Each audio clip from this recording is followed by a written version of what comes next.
All right, next on our list is the Java string data type. A string is a sequence of characters. I'm sure you've used those many times. And unlike the previous data types, which were primitive data types, this is actually an instance of an object. So this one's a little different from when you look back at what we've covered. We started with the Boolean, which is a primitive.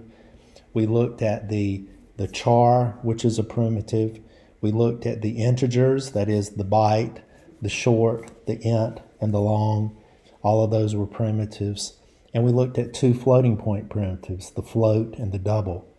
Well, here, the string, instead of being a primitive, it is actually an instance of an object. So the java.lang.string is the class that we're focused on here. And in this first bullet, let's say I wanted to have something called message, a variable called message. And here it would be a java.lang.string. Here's another example, the java.lang.string message, and I'm setting it equal to hello world. So in that case, it goes ahead and allocates the space for the object and initializes it with hello world.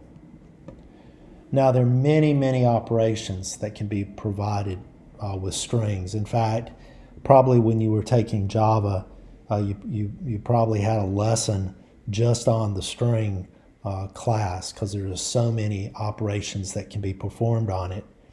Here, though, I want to highlight some of the ones that are most often used. Certainly, length is probably the most used one, because many times you want to know the length of a string. So notice there is a method called length. Another one you use quite often is char at. So we know that a string is made up of characters, of chars. So you may want to grab a char at a given index. So notice you can give it the index and get that char. There's also the substring. And so you can give it a begin index, and starting at that begin index, it'll return to you the rest of the string. So since it's returning just a part of the string, it's considered a substring. Or you may want to have a beginning index as well as an ending index, and that way it would grab the substring from the beginning to the end and return that to you. And of course, again, there are many other string methods that you can use. So here's a code sample to show the string in operation. First, at line 4, notice the java.lang.string. We have something called MSG for message, and we initialize it to hello. So at line 5, we print that out. In line 6, we print it out with the length. And of course, hello is 5 characters, and indeed we see the length printed on the screen is 5 characters. Now at line number 8, we actually do a concatenation operator. So we take message and we add to it. Well, since this is a string, adding is concatenating. And so we see, instead of saying hello, after executing line number 8, it says hello and it concatenates world. And we print that out on line 9 to show hello world. At line number 11, notice we do this char at 0. And by saying give us the character at index 0, notice we get the letter H. And at line number 12, we print out the letter H. On the other hand, at line number 14, notice we get the substring starting at 6.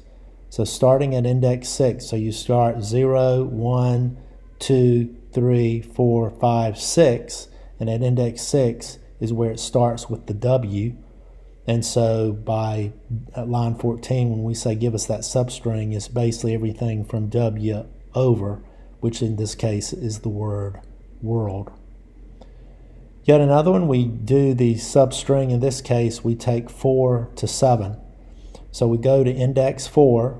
So 0, 1, 2, 3, 4 gets us to the O that ends in the world. And then we say 4, 5, 6, 7. So we go all the way to index 7, and notice we go we don't include index 7, so it's just starting at index 4, 5, and 6. So you can see we get the O, the space, and the W. At line 17, we initialize S1 to hello, And at line 18, we say enter a string. And so notice at line 19, we use the scanner class. First time we've seen it, the scanner class. I'm sure you've used it before.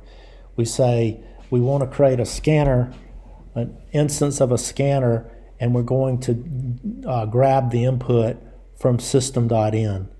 When you start up your program, you always have system.in as one of the inputs. And so here we're saying entering a string. And at line number 20, by saying scanner.next, we get the next string, which in this case, if we enter hello and we enter something, then it would appear there. We grab that as string 2. Then at line 23, now that we've got string 2 as what we entered, string 2 we do an equals. So we're basically trying to see, does string 1 equal string 2? And it's comparing those two strings. So notice after we do that comparison, we print out the result at line 24. And you can see at the top, on the right at the top, where it says enter a string, and I enter lowercase HELLO, but those do not match, right? Uppercase HELLO does not match lowercase HELLO. So at line 23, that result would be false. On the other hand, at the bottom on the right side, when I say enter a string and I enter capital HELLO, well, in that case, they are equal. And so we see that we print out true. However, notice at line 25, when I say S1 exactly equal to S2, is that true or false? Well, notice it's false in both cases because here we're comparing the references. The reference of S1 and the reference of S2 are totally different references. So even if they both have the string hello, the reference, that is the address of where these are at, is different. So they will not equal. And so at line 25, that result will be false. And in fact, we see it's false both at the top and at the bottom when I run this. So as always, make sure you enter this code and run it and be sure that you understand it, particularly these code samples.